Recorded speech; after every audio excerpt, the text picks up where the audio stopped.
Hello बच्चों, कैसे हो बेटा? मजे में ना? मजे में ही रहना चाहिए बेटा। मैं सुशांत, आपका फिजिक्स टीचर, स्वागत करता हूं भारत के सबसे बड़े एजुकेशनल प्लेटफॉर्म पे जिसका नाम है फिजिक्स वाला। राइट। आज मैं टारगेट इस सीरीज में, that is target MST CTA series में, और एक आपके लिए नया चैप्टर लेके आया हूं और जिसका नाम है बेटा EMI. Yes, you have heard it very right, that is electro magnetic induction. हम इसको प्यार से क्या बोलते हैं बेटा? ईएमआई। ठीक है। तो क्या देखने वाले इस ईएमआई में? हम देखेंगे topic wise marks and weightage. ठीक है बेटा। उसके बाद हम देखेंगे most expected and asked question कैसे आ सकते हैं, फिर what to study and what not to study, and then question reading and understanding skill. Right. चलो देखते हैं उसमें क्या क्या है बेटा। Topic wise marks and weightage कैसे रहेंगे? देखो, Faraday's law of electromagnetic induction, ये तो बहुत इंपॉर्टेंट ही है ना। अब देखो, ये चैप्टर पे आपको एक से दो क्वेश्चंस आपको पूछे जाते हैं, कभी कभी तीन क्वेश्चंस भी इससे पूछे जा सकते हैं। ठीक है, ईएमआई पे। एक्चुअली ईएमआई एसी पहले जो था वो कंबाइन था, तो एसी पे ज्यादा क्वेश्चन पूछते हैं बेसिकली, लेकिन कंसेप्ट ईएमआई के वहां पे यूज होते हैं। ठीक है। उसके बाद क्या बोलेंगे हम? लेंजेस लॉ के टुवर्ड्स तो मैं नहीं बोलूंगा ज्यादा। ठीक है। मोशनल इलेक्ट्रोमोटिव फोर्स, यहां से मैं यहां पे लिख दूं 0 to 1 मार्क का क्वेश्चन यहां से आपको मिल सकता है। उसके बाद self inductance, yes definitely self inductance. Flux of the field भी इंपॉर्टेंट है, फ्लक्स पे आपको क्वेश्चन पूछा जा सकता है। सेल्फ इंडक्टेंस पे भी 0 से 1 मार्क का क्वेश्चन पूछा जा सकता है। ठीक है। उसी के साथ साथ energy stored in the magnetic field, mutual inductance, definitely it's a good choice. Fine. इसके ऊपर आपको क्वेश्चन पूछा जा सकता है। और यस, ट्रांसफॉर्मर पे भी क्वेश्चन आपको पूछा जा सकता है। तो मैंने यहां पे आपको बताया है कि कौन से टॉपिक से कैसे कैसे क्वेश्चंस पूछे जा सकते हैं, यानी कितने मार्क्स के क्वेश्चन पूछे जा सकते हैं। तो बेसिकली आप देख सकते हो बेटा, 2 से 3 क्वेश्चन रहेंगे तो डिवीजन तो वही रहेगा। कैसे क्वेश्चन पूछे जाते हैं? Most expected and asked question देखो।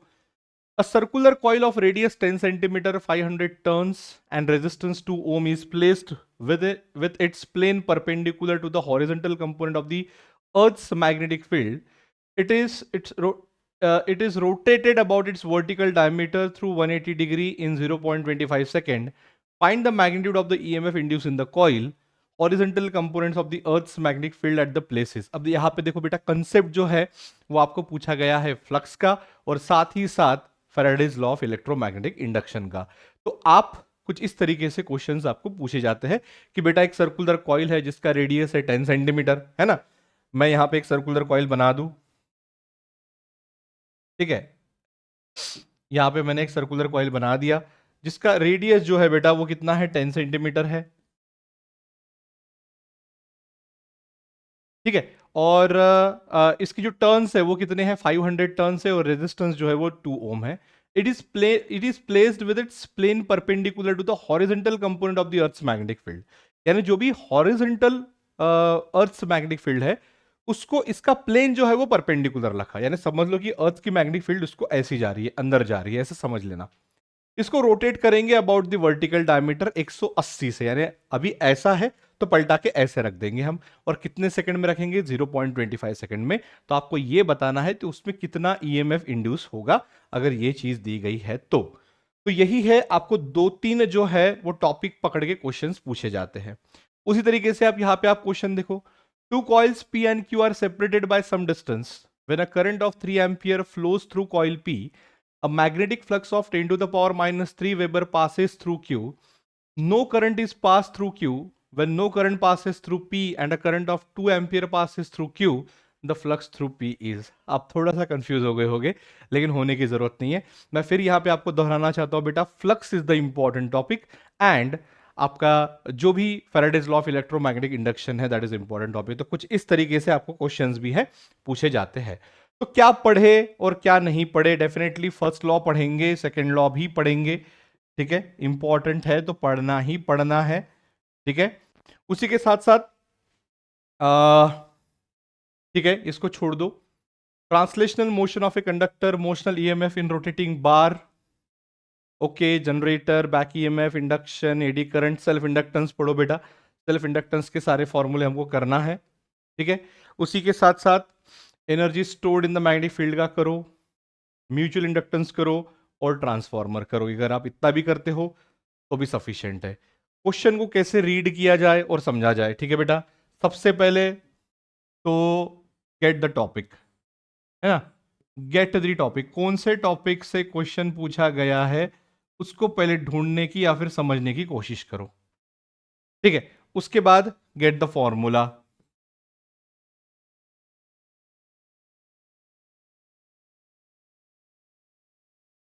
आप यहां पे देख सकते हो बेटा, जैसे टॉपिक हमने ले लिया वैसे ही हमको फॉर्मूला भी मिल जाएगा वहीं से, ठीक है। और उसी के साथ साथ गेट डेटा, डेटा निकालो and then put the value and get the answer, है ना। देन आपको क्या करना है, पुट वैल्यूज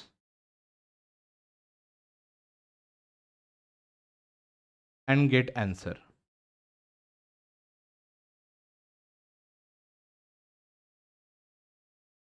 ठीक है। I hope this is clear. यहां पे भी आपको वही अप्रोच यूज कराना है, उससे ज्यादा हम यहां पे कुछ करेंगे नहीं। That's it. होमवर्क में अभी आपको क्या दो बेटा, होमवर्क में रिवाइज द फॉर्मूलाज और by heart the formulas and try to solve as many questions as possible. आप इतना करो। अब मेनी बोलने से अच्छा डिफरेंट टाइप्स के करो। एक ही टाइप के 25-30 क्वेश्चन सॉल्व कर रहे हो, कोई मतलब नहीं है बेटा। एक टाइप के 2-3 क्वेश्चन बहुत हो गए। थोड़ा सा एक प्रोफेशनलिटी हमको मेंटेन करना है। प्रोफेशनलिटी इन द सेंस क्या बेटा, कि हम उस एग्जाम को टारगेट कर रहे हैं, ये हमको ध्यान में लेना है। हमको ये नहीं करना है कि एक ही टाइप के हम 25-30 प्रॉब्लम छुड़ाए, तो फिर मतलब क्या है। उससे अच्छा आप अलग अलग टाइप के क्वेश्चंस लो। एक ही टाइप का क्वेश्चन, अलग अलग टाइप के अगर मान लो आपको 20 क्वेश्चंस मिल गए तो बस और क्या ही बात है, ठीक है। चलो, so that's all about the homework and that's all for today's lecture. I hope this lectures find you well for your MSTCT exam. Many more to come, और बहुत सारी चीजें आपको मिलने वाली है। तब तक दिल थाम के बैठिए, पीडब्ल्यू से जुड़े रहिए। Thank you so much.